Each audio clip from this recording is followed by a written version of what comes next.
Broadway ਤੁਹਾਡੇ ਵਿਦੇਸ਼ ਜਾਣ ਦੇ ਸੁਪਨਿਆਂ ਨੂੰ ਦੇਵੇਗਾ ਹਕੀਕਤ ਦੀ ਉਡਾਨ। नमस्कार दोस्तों। ऑस्ट्रेलिया अब बड़ी चेंजेस शुरू हो चुकी हैं। अब 15 नवंबर और उसके बाद लगने वाली फाइल्स के ऊपर एक बड़ा प्रोसेस अफेक्ट आने वाला है। जो वीज़ास, जो एप्लीकेशंस जो पहले लगी हुई हैं, 14 नवंबर से पहले लगी हुई हैं, उन सब पे और खासकर कॉलेजेस वालों पे 100% रिफ्यूजल देखने को मिल रहा है। यूनिवर्सिटीज वालों में फिर भी कहीं ना कहीं अच्छे प्रोफाइल्स के ऊपर वीजास आ रहे हैं। तो अब जो वीजास हैं, डेफिनेटली जो पॉजिटिव ट्रेंड शुरू होने की उम्मीद है वो नए रूल्स जो MD 115 के बाद लागू होने के बाद, जो 15 नवंबर से लागू हो चुका है, उसके हिसाब से ही पॉजिटिव रिजल्ट्स देखने को मिलेंगे। तो अभी कुछ समय और ऑस्ट्रेलिया के नेगेटिव रिजल्ट्स चलते रहेंगे क्योंकि नई फाइल्स को जाने में टाइम लगेगा। पुराने वाली जा चुकी हैं, वो बाहर आने वाली हैं, तो उस पे जो रिजल्ट्स हैं वो मोस्टली पुराने रूल्स के हिसाब से आएंगे। तो उसमें कॉलेजेस वालों के काफ़ी ज़्यादा नेगेटिव रिजल्ट रहने वाले हैं और उसके बाद दोबारा ऑस्ट्रेलिया एडमिशन लेना और दोबारा प्रोसेस करना एक मसला रहने वाला है उनके लिए। तो डेफिनेटली ऐसे बच्चों को कोई और डेस्टिनेशन देखना पड़ेगा। शायद उनके लिए फाइनल डेस्टिनेशन UK में बनेगा या फिनलैंड में बनेगा, ये डिपेंड करेगा अब उनका प्रोफाइल क्या है। अब दूसरी तरफ अगर हम बात करें कि जो पॉजिटिव रिजल्ट्स हैं वो डेफिनेटली न्यू रूल्स के अंदर आपको दिखेंगे। डेफिनेटली क्यों दिखेंगे? क्योंकि जो गाइडलाइंस आई हैं, जो रूल्स आए हैं, वो आपके ऊपर नहीं आए, वो इंस्टीट्यूट्स के ऊपर आए हैं, यूनिवर्सिटीज के ऊपर आए हैं, कॉलेजेस के ऊपर आए हैं। उनको अपनी गाइडलाइंस को मीट करने के लिए अब ज्यादा स्क्रूटनाइज करना पड़ेगा पूरे प्रोसेस को। एडमिशन को लेके भी स्क्रूटनाइज करना पड़ेगा, डॉक्यूमेंट्स की ऑथेंटिकेशन को लेके भी करना पड़ेगा, इंग्लिश को लेके भी करना पड़ेगा और फाइनेंशियल्स को लेके भी करना पड़ेगा। यही दो चीजें थी जहां पर आप कुछ लोग आजादी फील कर रहे थे और बड़े तमाशे चल रहे थे पिछले 1-1.5 महीने से। अब वो सारे तमाशे बंद हो चुके हैं। तो अब जो ऑस्ट्रेलिया में वीजा है वो सही से इंसान बन के आएगा।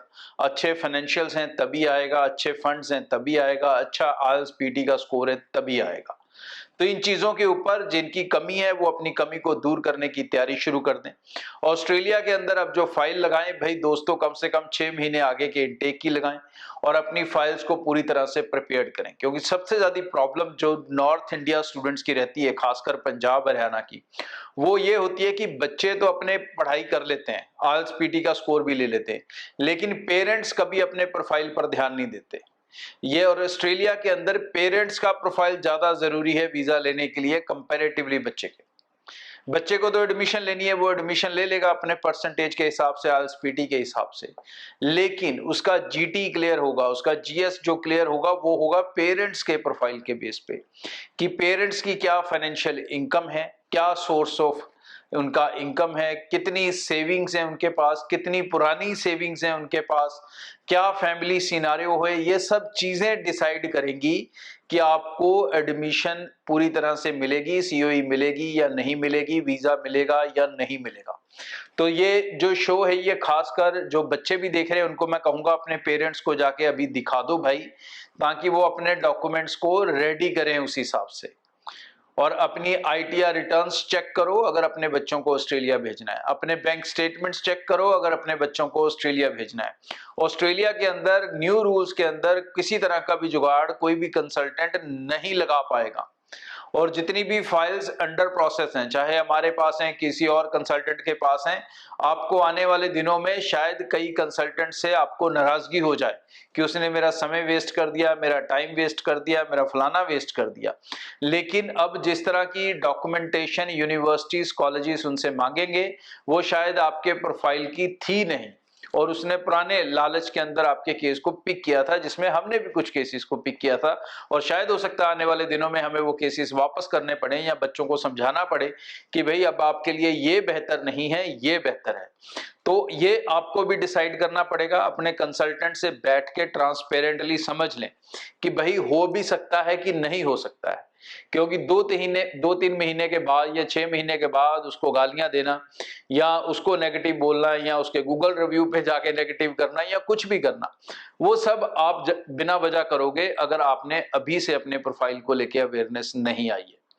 तो अच्छे डॉक्यूमेंट, अच्छी इनकम, अच्छी सेविंग, अच्छे एकेडमिक ही आपको वीजा दिलाएंगे। उसके बिना सीओई लेना, जीटी जीएस क्लियर करना अब ऑस्ट्रेलिया के अंदर चैलेंज हो जाएगा। तो आने वाला जो समय है ऑस्ट्रेलिया के अंदर, उसमें शायद लाखों स्टूडेंट्स नहीं जाएंगे, लेकिन अच्छे स्टूडेंट्स को वीजा लेने में दिक्कत नहीं आएगी, क्योंकि जो सीओई मिलेगी, जो जीटी क्लियर होगी, वो बड़ी स्ट्रिक्ट प्रोसेस से क्लियर होगी। तो डेफिनेटली जो वीजा सक्सेस रेट दिखेगा ऑस्ट्रेलिया के अंदर, वो शानदार दिखेगा आने वाले दिनों में। बट एडमिशन प्रोसेस के अंदर बहुत सारे बच्चों को चैलेंज आएगा। इस चैलेंजेस के लिए जितनी जल्दी पहले जाग जाएंगे, जितना टाइम से तैयारी करना शुरू कर लेंगे, उतना बेहतर रहेंगे। क्योंकि 2025 वाले बच्चे जो अब ये जनवरी फरवरी इनटेक नहीं पकड़ पाएंगे, उनके पास एक ही इनटेक बचता है, दैट इज जून इनटेक।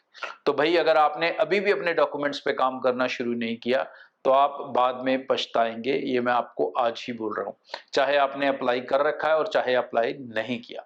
अगर आपने प्रोसेस शुरू नहीं किए, तो आप जून तक अपने केसेस को उस तरह से रेडी नहीं कर पाओगे जिस तरह से वो जीटी के लिए, जीएस के लिए रेडी होने चाहिए, ताकि आप सीओई ले सको और उसके बाद अपना वीजा हासिल कर सको। आगे भी इस चैनल के जरिए रेगुलर अपडेट आपसे शेयर करता रहूंगा। ब्रॉडवे टीम से मिलें, अपने प्रोफाइल्स की असलियत समझें और उसके हिसाब से अपने केस को प्रोसेस करें। फ्रॉड्स के चक्रों से बचें। 1.5-2 लाख एजेंटों को फंडों के नाम पे देना बंद कर दें, नहीं तो आप अपनी लूट करवा रहे हैं और इस लूट से आपको कुछ भी हासिल होने वाला नहीं है। नुकसान करवाने से बेहतर है कि अगर आपका प्रोफाइल ऑस्ट्रेलिया के लिए 100% नहीं है, तो try to opt for other destination जहां पर आप बेहतर जिंदगी बना सकें। ब्रॉडवे ਤੁਹਾਡੇ ਵਿਦੇਸ਼ ਜਾਣ ਦੇ ਸੁਪਨਿਆਂ ਨੂੰ ਦੇਵੇਗਾ ਹਕੀਕਤ ਦੀ ਉਡਾਨ।